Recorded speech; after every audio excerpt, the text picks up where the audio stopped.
I'm Gavin Pratt. I'm the Senior Director of Strength and Conditioning for the UFC Performance Institute, and I'm here at the Inspire Institute of Sport for a 5-day intensive course on combat sports performance.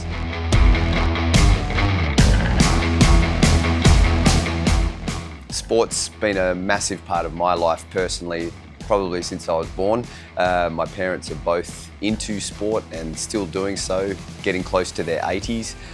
So it's something I've always done, always played sport, thought that was going to be my path. I wanted to be a professional athlete, probably as most strength and conditioning professionals think they would be.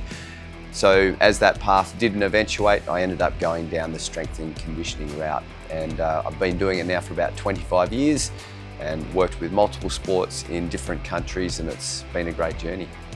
Yeah, I've been involved in physical fitness based roles for a long time, and that's gone from owning a gym that had over 1,500 members to running my own facility and having my own clientele, to then also working in professional elite sport. And I think that's just given me a nice wide range of understanding of how every individual is different and how I as a coach can apply that insight to help them get what they need. Yeah, I've always been a fan of combat sports, particularly boxing, kickboxing, Muay Thai, and obviously mixed martial arts. The way that it came about was I was working in China. I'd been in China for about 3 years working with Olympic-based sports for them, and the role that I had currently was not getting funded as well as it should.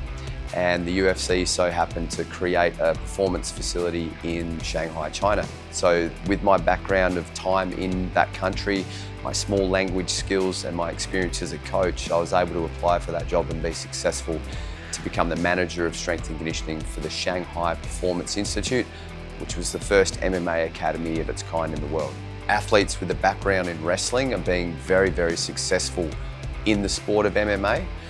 So if they've got a strong background in that, there's definitely the potential for transition there, which is really exciting. And obviously striking is a massive part of mixed martial arts too. So potential boxing, kickboxing athletes from India have a great opportunity to make that transition. All it comes down to is the application of their training and understanding how they can best achieve those outcomes. And that's where I guess the UFC Academy comes into it. And hopefully we can start drawing on the talent here in India to help them develop and become part of the UFC roster. Who has a better cricket team, India? Well, if you look at the test series, I guess India does, but we need to play you guys again very, very soon, because what a great game cricket is. I love it. That we enjoy when we come to do these courses is that participation of the people involved. Ultimately, we want people to be able to use this information tomorrow. It has to be useful and practical, but there needs to be an understanding of the underpinning scientific basis and physiology around it.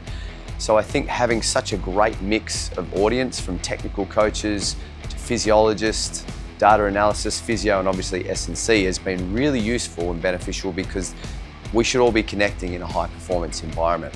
So the fact that all of these types of staff members have wanted to get involved in the practical and learn and understand how they can help their teammates, I think that's been wonderful. Thirst for knowledge is essential, as I said, and I think there is a great thirst for knowledge and success here. I've seen some of the future plans for the Inspire Institute, and to me that would be extremely exciting to get that facility put away. It would make it one of the elite performance centres in the world, and if that's the potential for this place, I'd say that it's going to be in a really good position in a few years, because you can then access a lot of those facilities and the technologies that you might be importing and place that on the athlete development. I mean, the idea is to give, first of all, a broad overview of the way we approach mixed martial arts, because it's a combination of all these specific sports.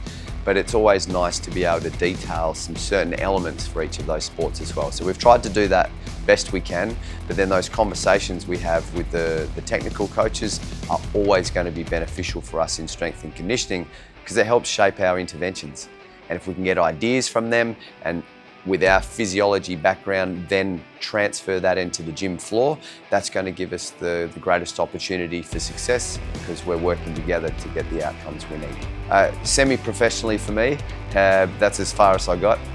But no, my family's just always had an interest in being competitive and playing sport.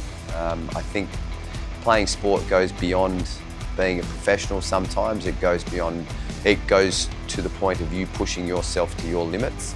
And so for me, nowadays, the sport that I'm most involved with is surfing. And for me, that's a release point. I'm always trying to get better in that sport, but I'm not competing. I'm only competing with myself. And so I think as long as you have that in your life, then it shows that you're progressing in some way, shape or form, and sport's a great way to do that.